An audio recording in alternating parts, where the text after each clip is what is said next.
Hi, everybody. Dennis Prager here. This is the Ultimate Issues Hour. The third hour every Tuesday is devoted to some great issue of life. People don't think about the great issues as much as they should. They're wrapped up, totally understandably, in daily issues of family, finance, relationships, everything.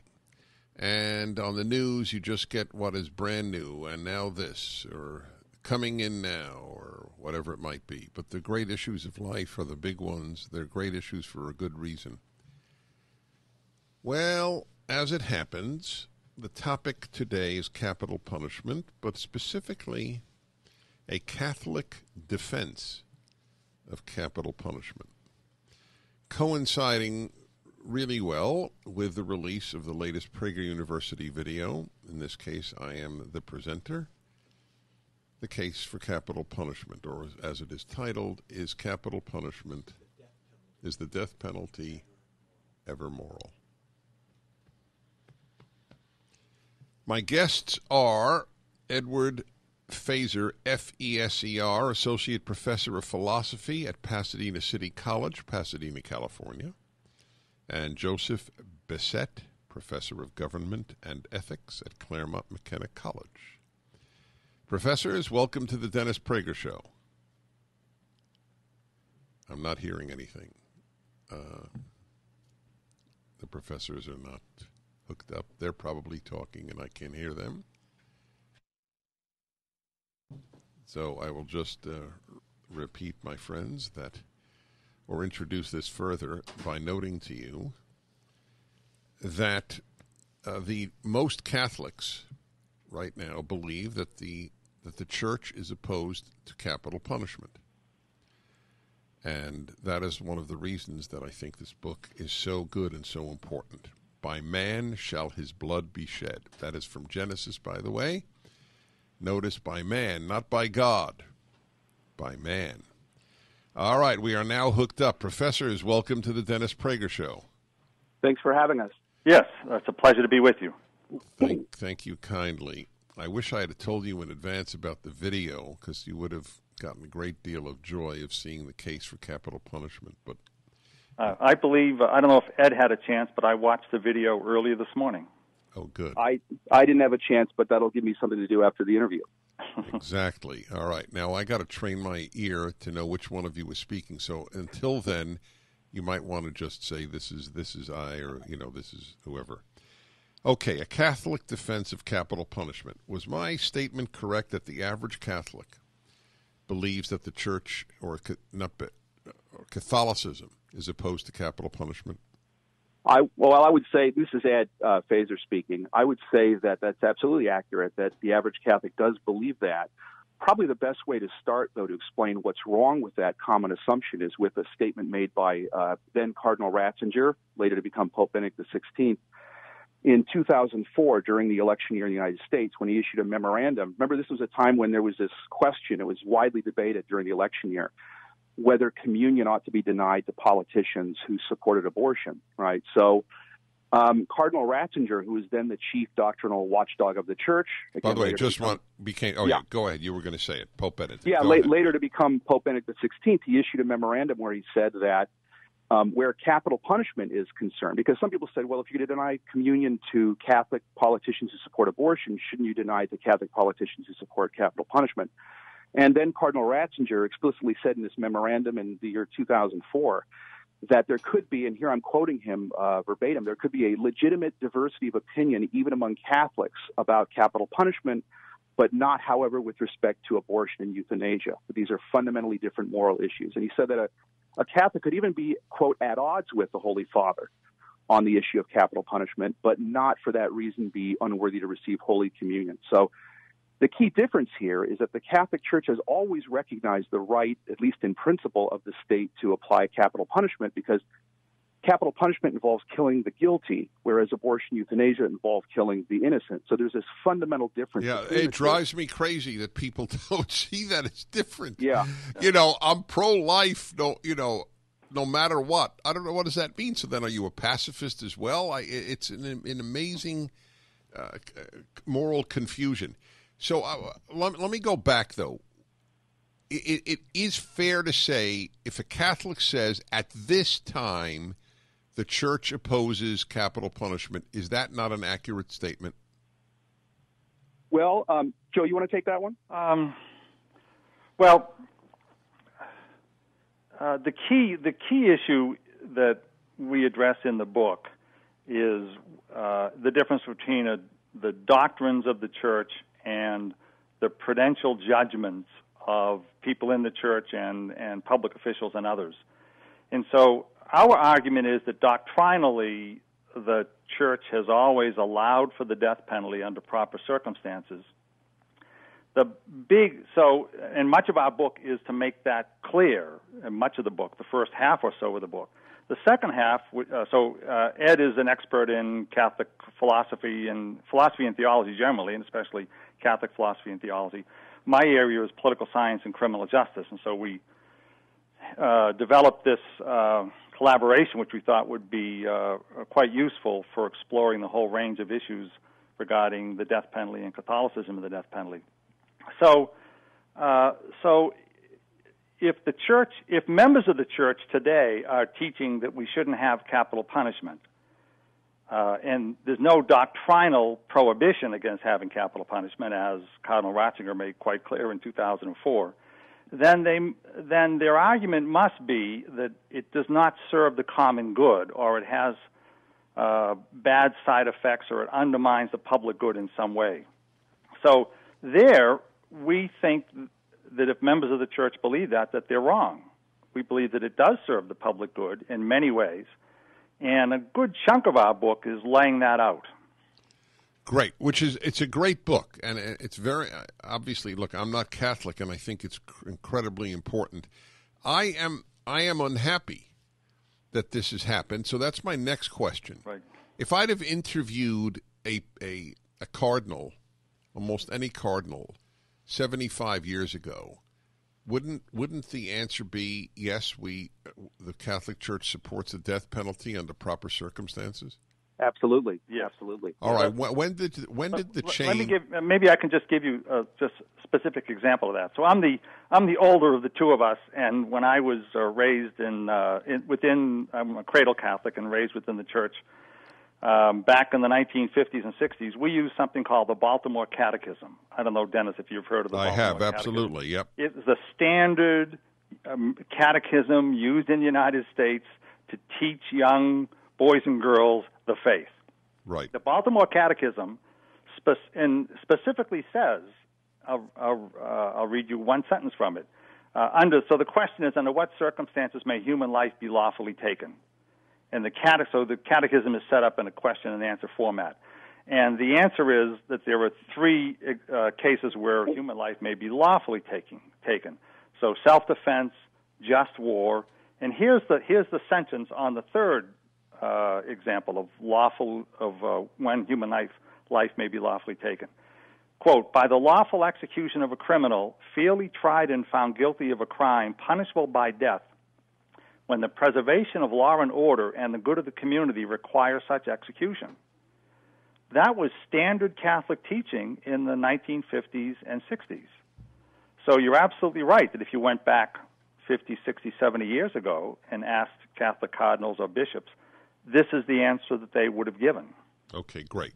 So that leads to, first of all, let me just ask you a logistic question. What catechism is used today? Well, you have you have various catechisms written by different Catholics for specific purposes, to teach Sunday school or what have you. But you have the Universal Catechism, which was issued under John Paul II in 1992 and then revised in 1997. And that, which is just generally referred to as the Catechism of the Catholic Church or the New Catechism. And that's sort of the blueprint, you might say. What does it say about lawfully taking life? What it says is that the original edition of the Catechism in 1992 stated more or less the kind of thing that Joe just quoted from the old Baltimore Catechism. It wasn't too far from that. But after Pope John Paul II issued this encyclical letter, Evangelium Vitae, on human life, and he briefly addressed capital punishment in the context of that. All right, hold on. I really want to hear about that, obviously. The book is up at DennisPrager.com. By man shall his blood be shed. Teaching Americans how to live as free people. That's what Hillsdale College does on campus with their students and nationwide through Hillsdale's free online Constitution courses and their free publication Imprimis. Hillsdale even has free local events. Nobody teaches freedom better than Hillsdale. No other college students are better equipped for self-government more fully than Hillsdale students. Hillsdale is opening a brand new campus chapel while the other schools are closing their chapels. It can make me cry, that thing. I'm really so sad.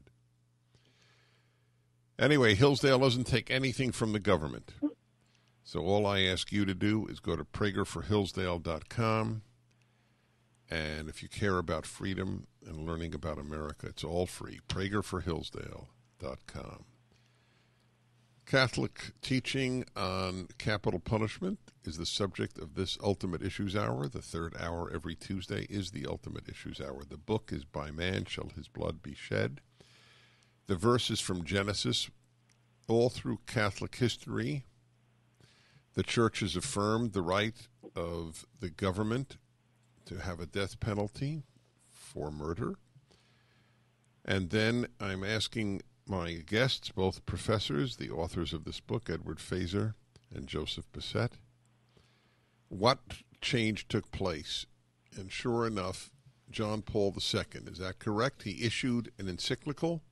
Yes. So to continue what I was saying before the break, in this encyclical Evangelium Vitae in 1995, Pope John Paul II expressed the view that in light of modern circumstances, in light of the modern prison system, for example, the cases in which capital punishment was necessary are, as he put it, very rare, if not non-existent. And then this view was incorporated into the 1997 revision of the Catechism. Now, the question that raises is, what exactly is the status of the statements John Paul II made about capital punishment? Was he making a doctrinal change? Was he changing Catholic teaching at the level of a doctrinal principle? Or was he merely making what in Catholic circles is called a, quote, prudential judgment, unquote, which involves taking general principle and applying it to concrete circumstances in light of our knowledge of political science and social science and economics and so on and so forth? And we argue in the book, in fact, I think we can claim to demonstrate this in the book, that what the Pope was doing and what the 1997 Catechism was doing was merely making a prudential judgment, which in Catholic circles are generally recognized as not binding on the Catholic faithful. The Pope was expressing the opinion that capital punishment is not needed, that it's possible to fulfill the common good, to protect society without recourse to capital punishment. But his judgment involved appealing to things like the ability of the modern penal system to handle criminals adequately and so forth. And those are questions about social science that popes and bishops don't have any special expertise on. And so in the very nature of the case, they don't involve matters of doctrine. They don't involve matters that are binding on the conscience of the Catholic faithful. And Cardinal Ratzinger himself, I quoted him earlier in the interview, he also made it clear, he explicitly stated that the Pope had not made any doctrinal change, that he was merely applying principle to concrete circumstances. And what he was saying, therefore, was, again, he was making a judgment that in the very nature of the case is not something that could bind the Catholic faithful. That's why Cardinal Ratzinger could say in 2004 that Catholics could legitimately disagree about the question of whether capital punishment is necessary. So in determining whether it's necessary, among the things that a Catholic has to take account of is what the actual social science evidence shows. Is there good evidence that capital punishment does have a deterrent effect? Is there good evidence that capital punishment actually promotes the repentance of offenders while they're on death row? We argue that there's very powerful evidence of that. And these sorts of considerations are the ones that have to form one's conscience as a Catholic in deciding whether capital punishment is called for. And when we argue that social scientific evidence actually shows that capital punishment does save lives, it does promote the common good, it does even encourage the repentance of the offender who sits on death row. I want to tell you a story. I was invited to Angola State Prison, the biggest state prison in the country in Louisiana. Many of the people there are in for murder, and they are in for life. And my wife and I visited, did a broadcast from right near there. I asked, and there's a video of this actually. I should put it up. or maybe still pictures. Anyway, I asked a group of men who were all there for murder and their life in prison. How many of you, I think there were about 8 or 9 men, how many of you favor the death penalty for murder? 6 of the 9 hands went up. Wow. That's really something. I mean, I had no idea how they would vote. I have another question. Look, maybe I could just add one point on with respect to your last point. Part of our study is we looked in great detail at the 43 persons executed in 2012. That was the last year we had complete data when we were working on the project. And we discovered that at least 3 of them, in their final words or meetings with their family members, or a few of them had interviews with the press, at least 3 of them, or actually in court proceedings, said, I deserve the death penalty for what I did. 3 of the 43. Yes, It was really quite striking. I know. I'm not surprised. And they announced it publicly. Yes. What I did was so awful. Yes. And I'm so sorry about it. Yes. In some cases, there was. That's the only. You know what? By the way, I've said for years, the only way I know, because people say, "Well, you have to give them a chance to be penitent," and I always say to people who say that the only way I know if they're penitent is if they say what those 3 said: "I deserve to die." Well, St. Thomas Aquinas would agree with you. Aquinas considered the objection that, well, if you execute the offender, he doesn't have a chance to repent. And Aquinas actually described that objection as frivolous. That's his exact word.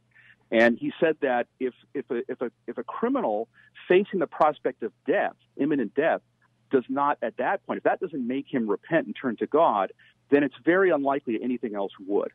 Which I think jives with exactly what you're saying. It exactly does. So I have another. Forgive me. I really this one just gnaws at me. The title of your book is perfect. I mean, that's exactly what people need to know. If you believe in God and you believe that when God speaks in the Bible, it is God speaking in the Bible, then God said, "Hey, listen." And this is said in Genesis, which has almost no laws. It's the beginning of the creation of the world, in effect.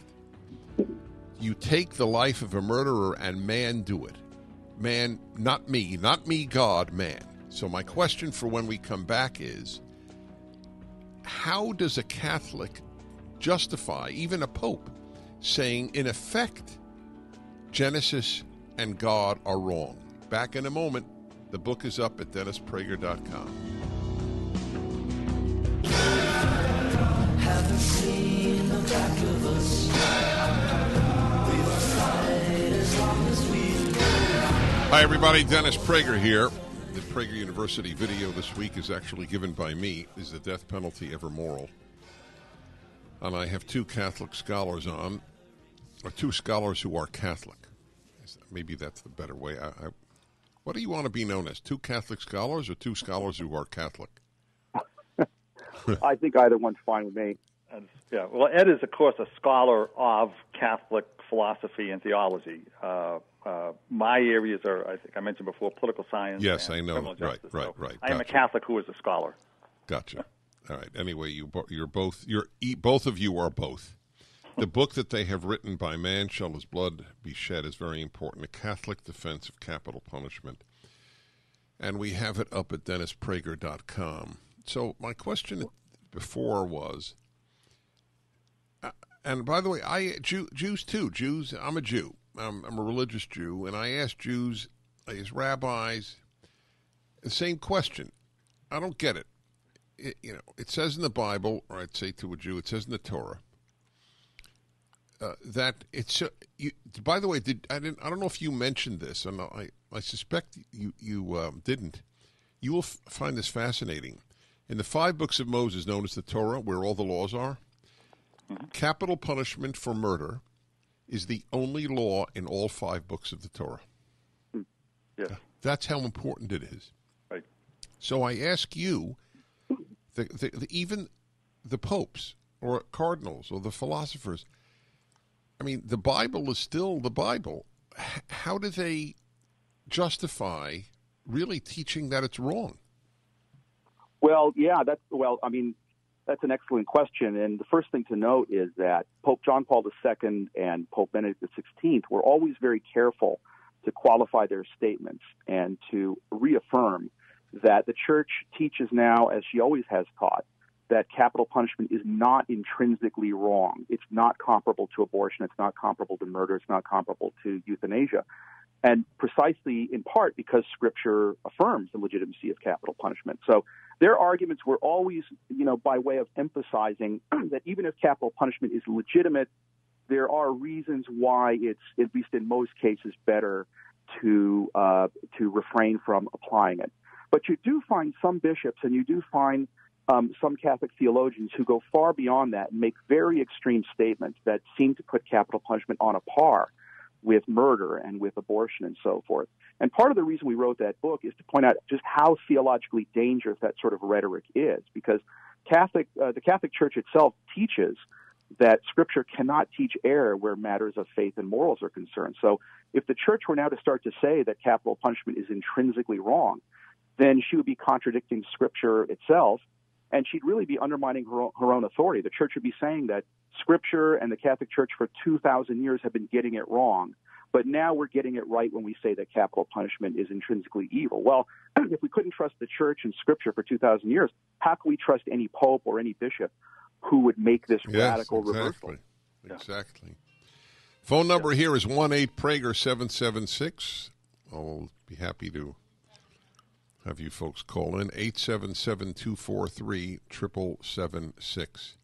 And Dennis, I wonder if I might add that your listeners, most of them likely wouldn't know this, but the Vatican City State itself had capital punishment in its criminal code until 1969 for the attempted assassination of the Pope. From 1929, when the Vatican City State was created through treaty with Italy, until 1969, for all that period, you had capital punishment in the criminal code. And if you go back to the previous century, we make a point of this in the book, when the popes were still running the papal states, that large swath of area in central Italy, which they controlled not just religiously, but politically and temporally for a millennium. In the 1800s, 6 popes authorized over 500 executions, almost all of murderers. So that wasn't simply doctrinally allowing it. That was actually politically requiring it. And we live in most an age... Catholics don't know this. That's right. I'm sure not. We live in an age where we really do, where many people, not all of us, believe that they are the wisest who ever lived. That's part of the arrogance of the age. There's a book I read, Arrogance of Humanism.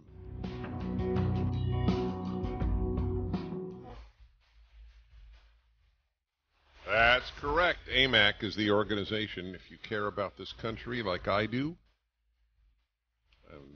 know how important it is to join an organization that is fighting the battles that you want to be fought. Plus, you get all the benefits. That's the key. That's not the key. It's worth it even if you didn't get the benefits, and it's worth it if you only got the benefits. How do you like that? It's called AMAC, the answer to AARP. And none is more important, though, the benefits, than having your vote defended in Washington, D.C. Over 1 million folks. Call 888-262-2006, 888-262-2006, or go to the banner for AMAC at AMAC, or for AMAC at Prager, DennisPrager.com. 2 scholars are my guests. Professor of Philosophy at Pasadena City College, Edward Feser, and a Professor of Government and Ethics at Claremont McKenna College, Joseph Bessette. By the way, being a Professor of Ethics, Professor, does that mean you are very ethical? I try, Dennis, I try. I bet you do. But it is a funny thing. It's a sort of burden to be a professor of ethics. It's probably to be a better professor of crime. People expect less of you. I prefer the phrase professor of criminal justice. Get the justice in there. Yes, I hear you. Anyway, they have written this really important book on a subject about which I have great moral passion, and that is the execution of some. Nobody is for the execution of everyone who murders, but of many. And not even the Old Testament was in favor. That's of correct. Oh, yes, it had to be premeditated, had to be seen by two witnesses. Exactly right. Yes, I'm an OT fan. Right. By man shall his blood be shed is the name of the book, A Catholic Defense of Capital Punishment. Listen, I view it. I always tell guests you never have to agree with me, but I view it as a terrible development in the last half century or so, and this is what I say, the most dynamic religion of the last 100 years has not been Christianity, has not even been Islam. It has been leftism, and it has influenced Judaism and Christianity more than Judaism and Christianity have influenced the world. And that is my understanding of what happened here, even with the great sainted John Paul II. I think that these humanistic ideas of being soft on, and it's being soft on murderers, just simply permeated Judaism and Christianity. Any reaction? Well, I think there's a lot to that. I think in the case of John Paul II, part of what drove his thinking on this issue was his experience under Nazism and communism and the brutality of those regimes. And perhaps that colored his perception of how things went in the West as well. However, I think with many other Catholics, with many bishops, with many Catholic theologians, with many Catholic politicians and so forth, part of what's going on here is this, that the Catholic Church teaches that abortion and same-sex marriage, for example, to take just two issues, that those things are intrinsically wrong, that every Catholic has to oppose those. But the Church allows disagreement about capital punishment. The Church says that capital punishment is intrinsically legitimate, but whether it should be allowed in practice, people can disagree about that. Catholics can disagree. Now, if you put yourself in the position of a Catholic bishop or a prominent Catholic statesman or a prominent Catholic politician who wants to uphold the teaching of the Church, but has to come across as, quote, the bad guy on issues like abortion and same-sex marriage, is going to be relentlessly opposed and criticized by the mainstream media, by the surrounding culture within the university system. There's this powerful temptation to try to find common cause with progressivism, to try to find something in common with liberalism, so that you don't always have to sound like a reactionary. You always have to sound like someone who's upholding, Neanderthal ideas. And capital punishment, I think, fits that bill. I think that's a large part of the reason why so many Catholic churchmen have become so strongly opposed to capital punishment. It's a way to find common ground with the mainstream culture. Yes, and not to sound exactly. So at odds with it. Right. I know. I have a whole theory on that, but I'll leave it for now. Let's take some calls. Okay, excellent. Dean in Denver, Colorado. Hi. Hi, this is Deanne. Deanne, my apologies. That's okay. I'm a little nervous. I've been a fan for 8 years, but have never been on your show. Thank you. So I just, first of all, I'm a devout Catholic. I'm not just a Christmas and Easter Catholic. And and I'm also a fourth-year student at the Denver Biblical School, where we study the Old Testament in depth. But just a little bit about my background. But I believe what you said, Dennis, that in all 5 books they do talk about capital punishment. However, when Jesus Christ came into humanity, there was a hope for salvation of all mankind, not just the Jews. And I'd love to hear the professor's opinions on that. I can't say that I'm... Wait. Hold on. So why did the coming of Jesus obviate capital punishment? I don't... You didn't make the connection. Okay. And I hope I know my point well enough, but just that any soul can be saved at any time, that's a personal relationship between God and man, and that there's always hope for. I believe that's why the Catholic Church does not want to, okay. So, in other words, it's preventing this. The death penalty is prematurely preventing this person from this relationship that he could possibly have with God. Is that right? Yes. Yes. Okay, all right. Let me leave it at that. I think you folks have addressed that it actually induces penitence, but go ahead. Right. Well, we think the evidence is pretty powerful that the opposite is the case. That the convicted murderer on death row, often with a spiritual advisor over the course of... All right, hold on a second. I know what you're going to say, and I want you to finish it. Paint me a picture that I can see. Well, everybody, final segment. The book is By Man Shall His Blood Be Shed, a Catholic Defense of Capital Punishment. I'm a non-Catholic, and I endorse this book wholeheartedly. A religious defense of the death penalty for murder is always necessary. And it's not just religious. I think that's important. This book is not just about religion at all. But it is addressed to Catholics who understandably think that the church is opposed to, or better, that to be a good Catholic, you have to be against the death penalty. Let's try to get Avner. He called in a long time ago. New York City, Avner. Hi, you're on Dennis Prager Show. Hello, Avner. Yeah. My question was, do we trust, in other words, if we decided there's death penalty in America, then we're giving a lot of power to judges. And aren't we afraid of the bias that a lot of judges have? Not that I know any judges, but from what I saw in the news, like difference between judges and this and that, I thought that a lot of bias. All right, it's an interesting question. Gentlemen? Well, that's something you could say about the application of any punishment. So it's not a special problem for capital punishment if it's a problem at all. But Joe, did you want to add something to that? Yeah, I'm sorry. Yeah, it's not judges so much, it's the juries. Almost everybody who is convicted of a capital offense and sentenced to death is convicted by the jury, and then the jury unanimously recommends death. So it gets to this question of whether we have confidence in juries, and we think the evidence... there's a big issue in the debate about the death penalty is whether it discriminates against minorities or the poor, and we cover that at great length in the book. And we think that we should have a lot of confidence in the soundness of juries in reaching these judgments.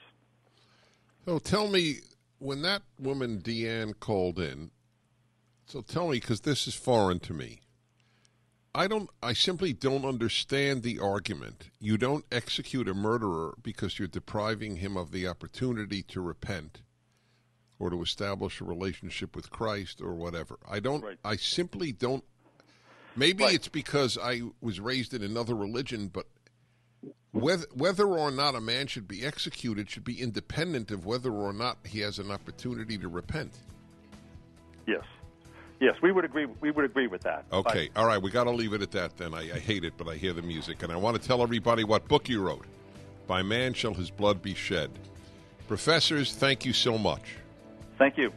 Thank you. Wonderful, thank you. And don't forget, folks, it's fundraising month for Prager University. Could you call 323-5-PRAGER now and watch our video on capital punishment.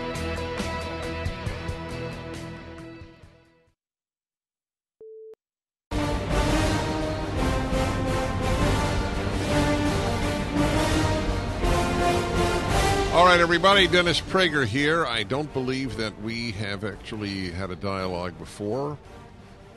And I'm referring to Milo Yiannopoulos, journalist, author, pundit, provocateur. His new book is Dangerous, which a lot of people have purchased. And I welcome you, Milo, to the Dennis Prager Show. Thank you, Dennis. Thanks so much for having me. You're certainly welcome. Where are you speaking to me from right now? New York today. I'm just here to do a few more TV shows. I'm in a lot of demand at the moment because the book is doing so well, which you were kind enough to mention.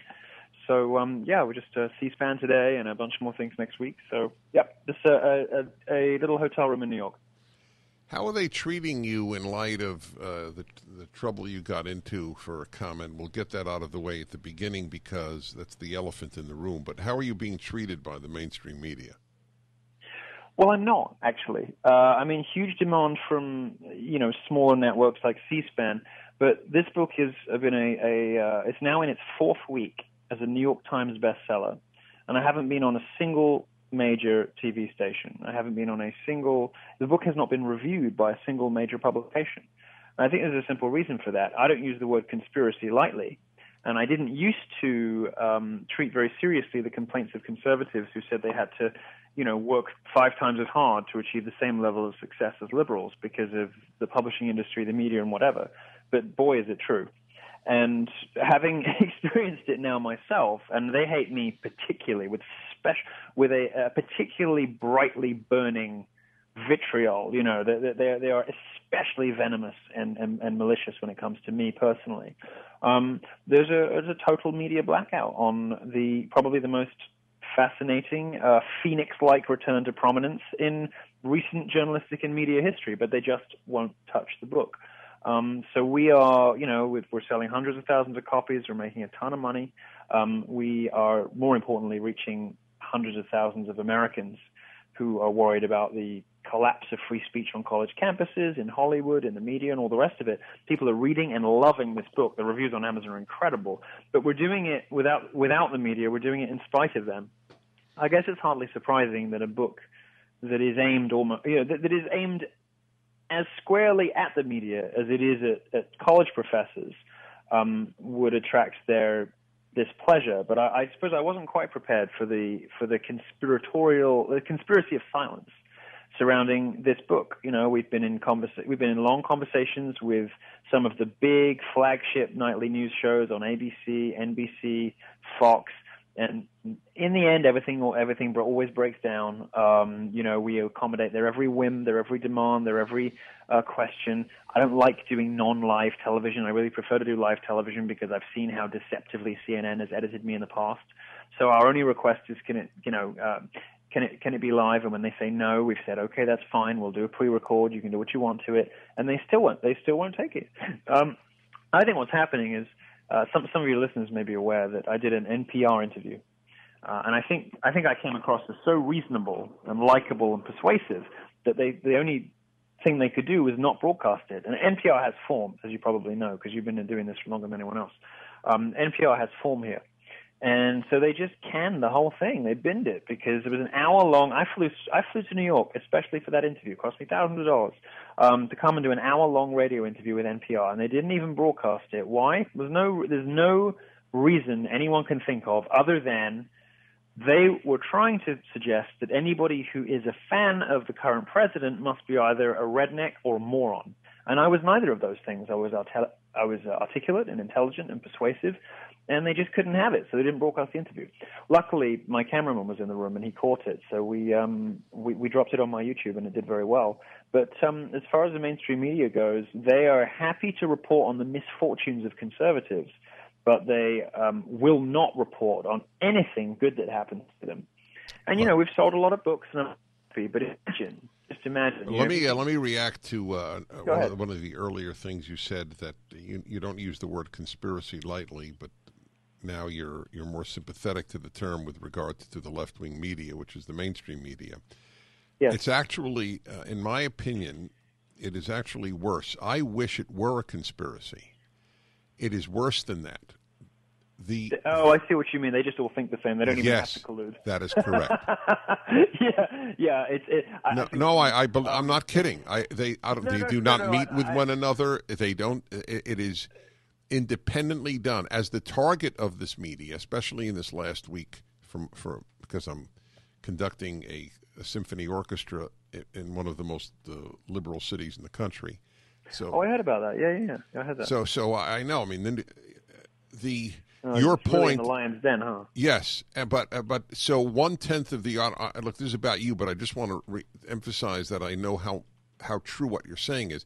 1/10 of the orchestra, 1 out of 10 people. In other words, 9 out of 10 are playing happily. 1 out of 10 is not, and they are the ones covered in the New York Times and the L.A. Times. Not a peep from the 90% of the orchestra that is playing for me. And they won't interview those guys either. No, not one. About what they might say. That's right. Because musicians I mean, in my experience, musicians, particularly orchestral musicians, are very well educated. Yes. They come from nice, wealthy, upper middle class families. They go to very good schools. They're very well educated, and many of them are very conservative. I have friends who play in orchestras in England, and what do they do at the weekend? They're out hunting, fox hunting, you know. And this is not the kind of person the New York Times wants to interview. So they won't dare broach the 90%.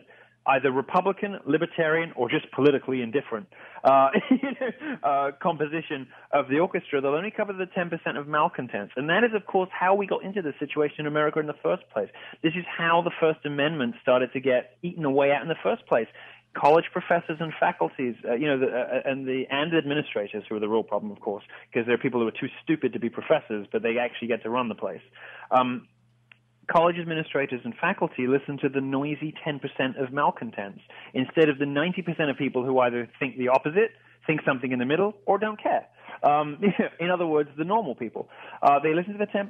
The same thing happened in media. Same thing happened in Hollywood. And that organized, ruthless, sociopathic 10% is ruining the world for the rest of us. And it's that 10% of every generation. I mean, I guess there's some authoritarians on the right too. Let's be honest. But let's say it's in my experience these days, it's probably 5% of the right. 5% of them are right wing and 10% of them are left wing. And that 15% slice of the population that take everyone else along with them with threats and intimidation and school-marmish regulation of behavior. That 15% are sort of the activist slice that you always get in the population, the authoritarians, the totalitarians, the people who wake up in the morning wondering who today they can instruct on the best way to behave. How can I tell other people how to live today? This is how these people seem to wake up. Mystifying and horrifying. So and these are the people forgive running me, the show. For your sake as well as my listeners' sake, let's just quickly deal with the elephant in the room. What is the comment you made that caused such a scandal and an uproar, and what did you really mean? Well, I know that you have a lot of traditional conservative listeners, and so it's very important for me to do in February. I set the record straight. It's very important for me to explain that. I am obviously a provocateur and a comedian as much as I am a political commentator and an author. I think it's important. I think it's something that the left does really well. You have John Oliver, Jon Stewart, Bill Maher. They all get a pass. They can say whatever they want. I, as a victim of child sexual abuse, figured that it was okay for me to make jokes about it. And, as somebody who gives 7 hours of interviews a day, sometimes things tumble out of your mouth slightly half forms that you don't mean. So I was talking twofold. One, I made a joke about, I don't want to be too graphic for your show, but I made a joke about sexual relations with a priest. And it was based on my own experiences. It was a funny joke, and it was very clearly a joke. But it was presented as a sort of sincere opinion. And then I was talking separately to that about and many of your listeners will want to turn off at this point, but I'll get through it quickly. Well, yeah, do it as cleanly as you can. Oh, well, I was just talking about the way in which some young gay men grow up with families who don't really accept their orientation, or at least they grow up confused, and they form relationships in their mid to late teens with guys maybe 5 or 10 years older. And the main thing they get out of those relationships is that they learn that they find out that it's okay to be them and that there are other people like it too. Now, sometimes a sexual component develops in those relationships. And sometimes that's not the worst thing in the world, because it actually helps that person to come to terms with who they are. Now, that is perfectly true, but I think it horrified the kind of people who run CPAC. Because I think there's a certain slice of self-righteous evangelical Christian sort of hard old right. Well, all right. Let me react to that when we come back. Anyway, it's a Milo Yiannopoulos, his book Dangerous, national bestseller. We'll be back in a moment.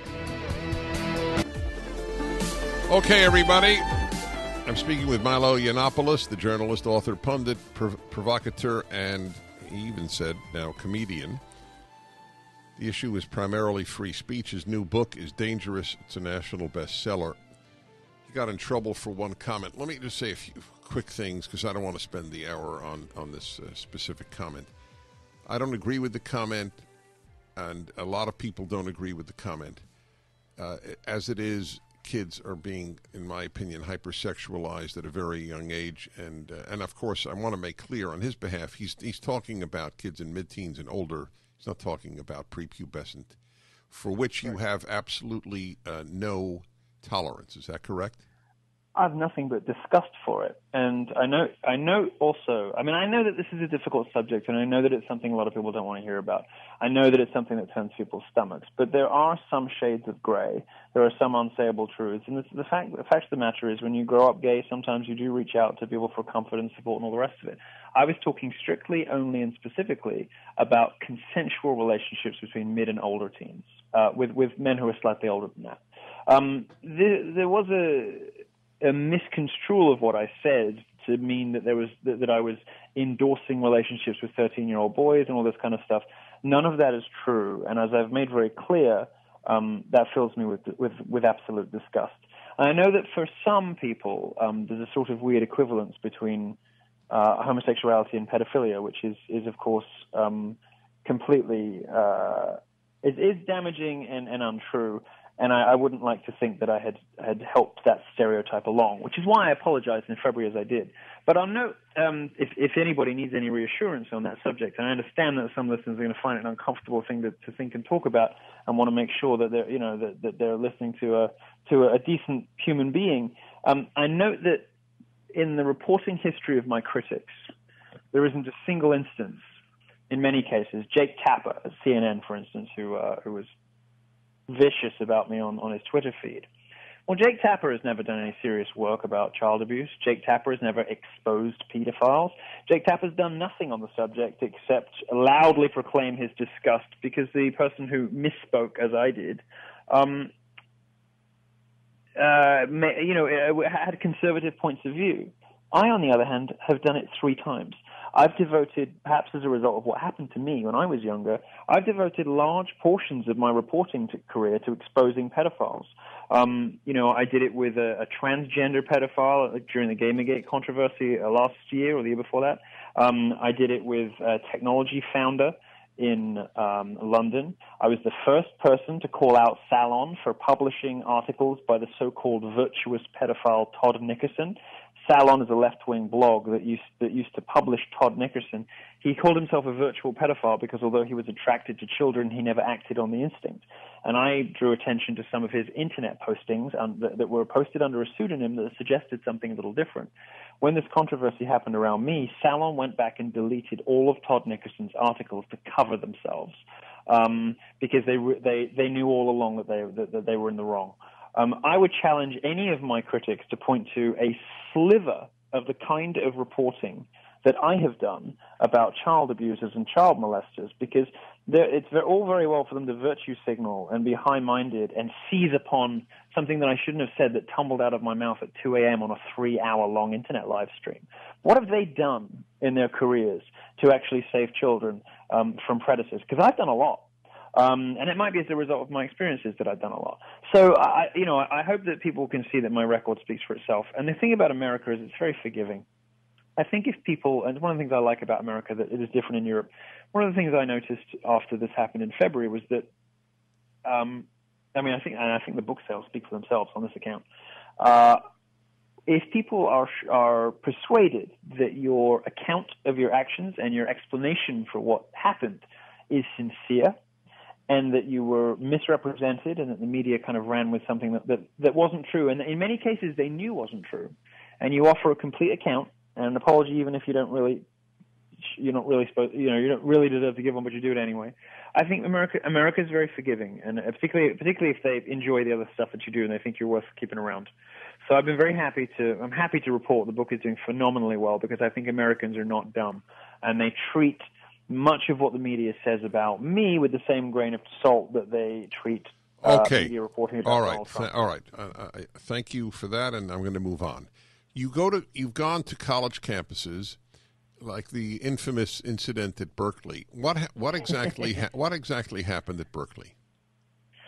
Well, my objective, and you're one of the few conservatives, I think, in American public life that breaks this rule, but my observation as a European has been that American conservatives, particularly establishment Republicans, have done nothing to make any headway whatsoever in the culture wars, whether it is culture wars as fought on American college campuses, whether it is to resist the Hollywood's worst instincts, or whether it is to keep the media honest. I think conservatives have been spectacularly unsuccessful in all of those things. And you're one of the very few people I could point to as an exception to that rule. But what I came over here and tried to do was to identify the place that was the biggest problem. You know, the media will ultimately sort itself out. And you've got the rise of Breitbart and places like and Me and stuff like that. You know, that's the free market correcting itself. And I think CNN's ratings are going down the toilet at the moment, as they deserve to. So I think these things ultimately correct themselves in the media. Hollywood, well, people are going to eventually vote with their feet. They're going to be tired of being lectured to in movies like Avatar, where you have, you know, just heavy-handed environmentalist progressive politics with this sort of guilt-mongering and all the rest. I don't think people want to see all that. They want to go see American Sniper. So I think Hollywood, and it's interesting, by the way, that the new head of Paramount Studios said that he is a Hillary supporter and a Democrat, but that has nothing to do with the shows he's going to produce. And the implication of that, when he was interviewed with for a cover story in the Hollywood Reporter, was that he got the message that Hollywood isn't serving audiences well by pandering to progressives and being obsessed with social justice crusading. So he's going to start making movies for the rest of us, which is a very good sign. I identified, however, that as bad as media and Hollywood both are, the real challenge is in academia, because it's not just the worst of the three in terms of how wacky the politics are. It's also where the people who work in the other two are being incubated. And I observed that Americans disproportionately cover what happens on college campuses. I identified, you know, some of the worst schools, and I started off on a tour. So we had a couple of fairly spectacular events. There was a shooting outside of one of them. There was, some of them. One of them had to be called off because UC Davis, a college in California, lied to its own students, colluding with its own police force, lied to the college Republicans, and told them that things were being destroyed in the venue that were not being destroyed, and told the college Republicans that if they did not cancel the event, they would be personally, their insurance didn't cover it, and they would be personally liable. All right, back in a moment. Milo Yiannopoulos' book is called Dangerous.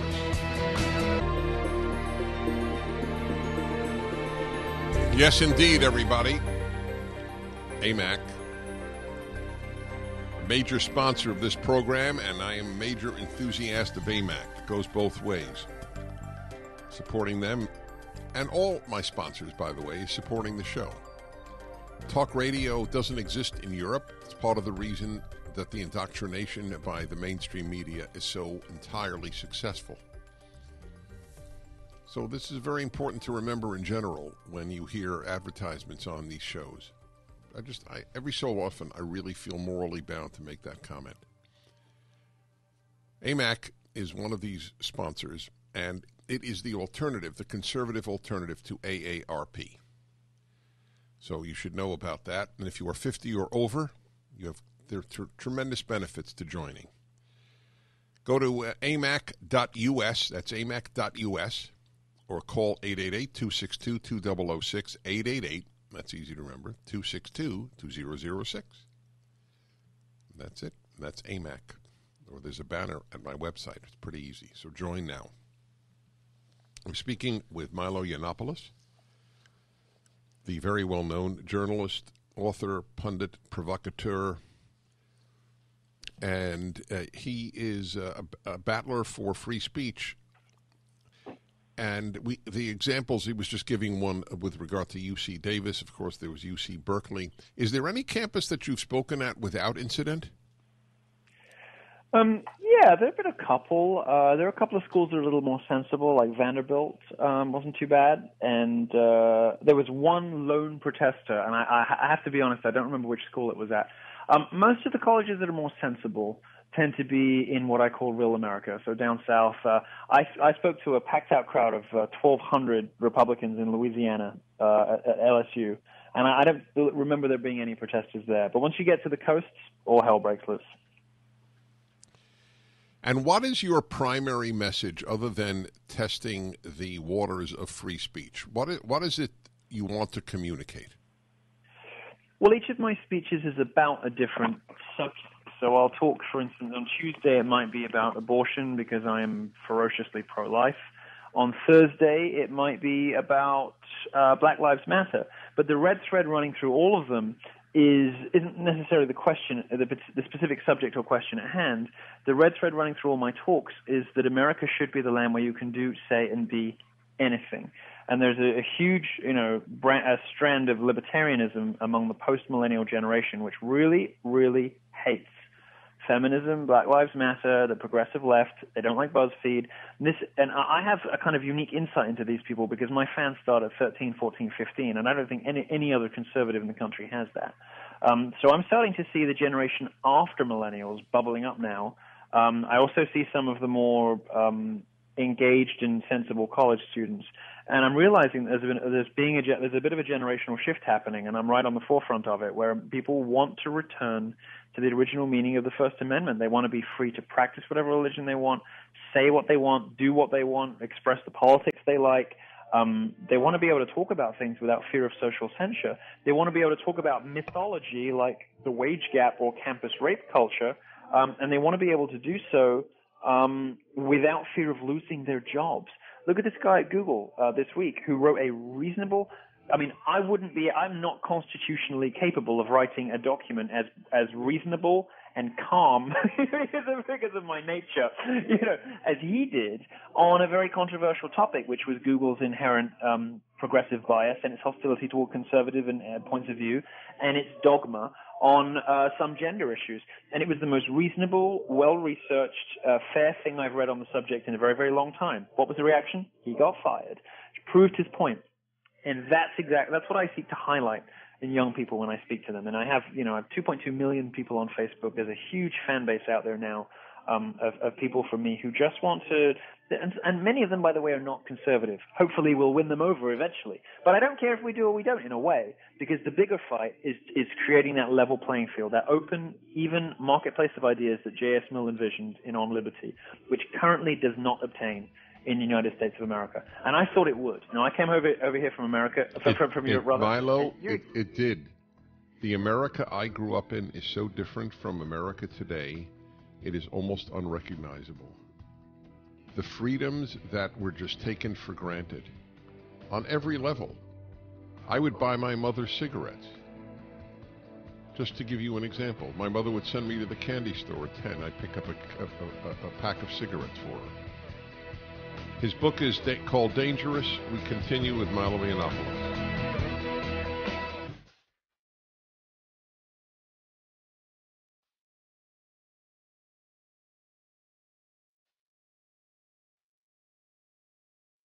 Hello, everybody. You're listening to the Dennis Prager Show. Milo Yiannopoulos, who has a huge following. Journalist, author, pundit, provocateur, comedian, in his own words. His primary issue is free speech. His new book is Dangerous. And this was going to be published by Simon & Schuster. He made an ill-advised comment, as everyone who speaks a lot does. It is not possible to speak a lot. What happens, I want to make this comment because it's very important that Americans understand this. Because the media will trap and permanently tar and feather any conservative who makes an ill-advised comment. If you're on the left, it doesn't matter. You can make them all the time. It means nothing. Bill Maher says, I'm the House N-word, and it passes over like nothing. And I'm not saying he should be fired. I don't think he should. But it doesn't matter what people on the left say. But if then people wonder, gee, why do people speak so carefully? Why don't they just say what's on their minds? When, like, let's take a conservative politician. Well, now you know the reason. They have to measure every single syllable because the press is not interested in what they have to say. They're interested in catching them. So it's something to be aware of. And when they don't catch them, they make up things, as the New York Times did with me this week. They simply made up a claim. They fabricated it. It was totally fabricated. That I said that same-sex marriage leads to incest. I've never said it, hinted it, thought it. It's not only it's not only wrong, it's stupid. And I'm not known for stupidity, but they wrote it, and that's the way life lives. So even if you don't say it, that's how the media will work. By the way, I do know that there is reason for optimism, and my listeners know I do not patronize them. I do not ever sound optimistic if I'm not. But there is reason with this youngest generation. I know it from Prager University, where we have 400 million views this year, and the greatest single group is under 35. Am I with you? It's absolutely true. It's absolutely fantastic. I get some of the same sorts of numbers on my own YouTube channel, which is not nearly as successful as yours, and we don't have nearly the resources you do. But I throw interviews on there occasionally, and I do my college talks on there. And when we look at the analytics, it is astonishing. And there are a couple of conservatives who have that kind of reach. Ben Shapiro used to, and he kind of messed up his young audience going loco over Trump, so they don't really like him anymore. A lot of them like him, but it's not really anymore. He's not cool anymore. But there are some liberals like Dave Rubin who, for instance, are not really conservatives, but have a young audience and are saying things that we care about. I'm happy to see you, by the way, teaming up with Adam Carolla for your college movie. I have a couple of friends who funded that movie that you're making with Adam Carolla, which I think is cool because he deserves a younger audience, which he doesn't have yet, but he should get. And you and me, I'm happy to say. I get fan mail from people starting at the age of 13. Yes. 13-year-old girls who hate their parents' feminism. I've never heard of such a thing. No, I believe that. That's my point. That's right. You and I actually have sufficient scale where we have data. We can back this stuff up, Yes, that's right. Not only just the sheer volume of fan mail I get, from which you can draw, of course, there's some selection bias there, but you can draw some broad conclusions, at least about young conservatives, if not about anything else, right? But I have people email me and say, I'm 13, I don't agree with anything you say about any other stuff. I think I might be left-wing. But you were right about that feminism business, and it's amazing. Right. So I know they'll wake up one day and realize they're really not left wing. Incidentally, there is a subtext here with you that I'd like you to comment on. I had Douglas Murray on the show, who wrote a book of such significance. I think we're gonna bring him to America. Oh, he's wonderful. Yeah, he's wonderful. I hope you do, and he's an acquaintance of mine. I think he's absolutely great. Yes, and this The Strange Death of Europe. I want to memorize the book. It's so good. And so anyway, all right. Now he's gay. You're gay. Yep. Dave Rubin's gay, and Pete. This notion that gays all are on the left, when some of the most powerful conservative voices are gays on the right, is not covered, because go ahead. Question.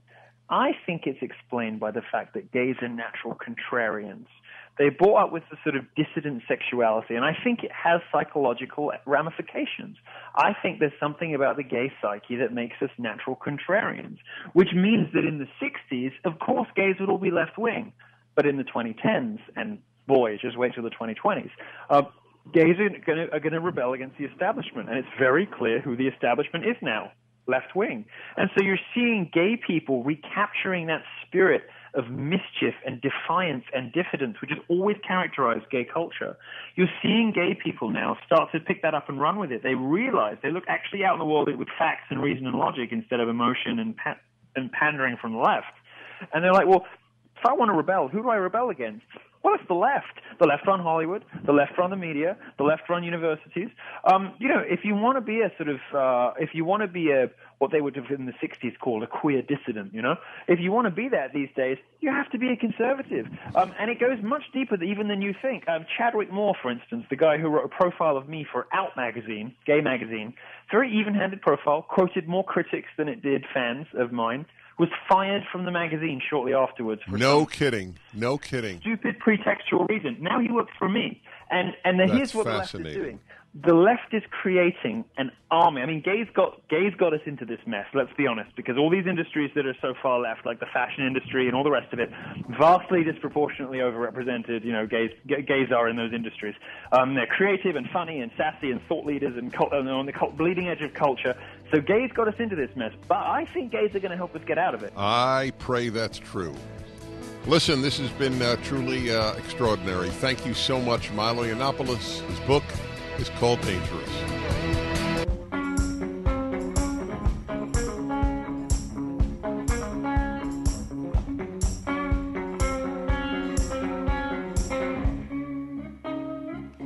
Hi, everybody. Dennis Prager here. I'll take a call. But I was thinking about that. It was a fascinating interview, truly fascinating. His comment that because of Ben Shapiro's ambivalence about the president, or even at times hostility, has made him less popular with the young people. I haven't seen that. I think he's extremely popular with young people. Just for the record, I don't agree with Ben a lot on the president, but truth is truth. Let's go to Josh and I know who this is, Joshua Charles, who's been on this program and who's done a PragerU video and is calling from Sacramento. Hey, Dennis. I just wanted to make a super quick point about your issue with the orchestra. As you know, I was a musician for most of my life, professional, performing in Europe, America, concerts, choirs, orchestras, everything. And the thought of not attending one of my colleagues' concerts because of their politics, and I was surrounded by left-wing people my whole life, essentially. And so the thought of not attending because of somebody's politics didn't even occur to me. And the fact that it does occur, apparently, to some people, I find abhorrent and totally contrary to the spirit of music, which touches all of us. You wrote a very powerful article on the symphony and my conducting for the Federalist. Yeah. I haven't read it yet. I've been told it's very powerful. I've been overwhelmed. Yeah, as I just thought that was one point I couldn't get into the article, but I think it's a very important one. The thought of, again, you're surrounded by left-wing people in that world, and it never even occurred to me. And in all due fairness, it never even occurred to them, as far as I'm aware, to not attend one of my concerts either, despite both of us knowing what each other's politics were. So, again, I think it shows the true bigots in the situation, which is not you. Thank you, Joshua Charles, and see his terrific video, by the way. But this was a spontaneous call. I hope we'll sell out. You're going to help us sell out the entire Walt Disney Concert Hall. Go to Where's Dennis and get what tickets are left you can get. Just want to remind you that this is Prager University fundraising month. We are making a huge difference, and we're changing minds. Not many people are changing minds. That we're doing. At $35,000 gift, and I don't expect you all to give it. I don't live on Neptune. But just know that I will go to wherever you are and have lunch or a cigar with you. At $25,000, you come here, you sit in on a show, and then we go for a cigar or a lunch. $10,000, you sit in on a show. And whatever you give, we appreciate. The number is 323-5-PRAGER or the banner at DennisPrager.com. Today went really fast, and I'll see you tomorrow. I'm Dennis Prager.